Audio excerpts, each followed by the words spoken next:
கோவை மாவட்டம் பொள்ளாச்சி அருகே லாரி மீது கார் மோதி விபத்து ஏற்பட்டதில் 5 பேர் உயிரிழந்திருக்கிறார்கள்.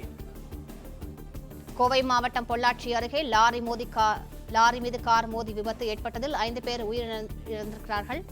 கூடுதல் விவரங்களை செய்தியாளர் பூபதியிடம் கேட்கலாம். பூபதி, இந்த விபத்து தொடர்பான முழு விவரங்களை பதிவு பண்ணுங்க. பூபதி, வணக்கம். அதாவது கோவை மாவட்டம் பொள்ளாச்சி உடுமலை தேசிய நெடுஞ்சாலையில், அதாவது நல்லாம்பி பிரிவு அருகே, அதாவது நெடுஞ்சாலையில் வைக்கப்பட்டுள்ள செடிகளுக்கு அதாவது லாரி மூலம் தண்ணீர் ஊற்றி கொண்டிருந்தது. அப்போது உடுமலை பகுதியிலிருந்து பொள்ளாச்சி நோக்கி வந்த கார் நின்றிருந்த லாரி மீது மோதியதால் காரில் பயணித்த 3 பெண்கள் 2 ஆண்கள் உட்பட 5 பேரும் சம்பவ இடத்திலேயே உயிரிழந்துள்ளனர். இந்த 5 பேர் தற்பொழுது மதுக்கரை பகுதியைச் சேர்ந்தவர் என்று முதல்கட்ட விசாரணையில் தெரிவது. இதுகுறித்து கோமங்கலம் போலீசார் தற்பொழுது விசாரணை மேற்கொண்டு வருகிறார்கள். காரில் பயணித்த 5 பேரும் இறந்ததனால் அதாவது விவரங்கள் சேகரிக்கிறதுக்கு தாமதமாக இருக்கும் என போலீசார் தகவல் தெரிவித்துள்ளனர்.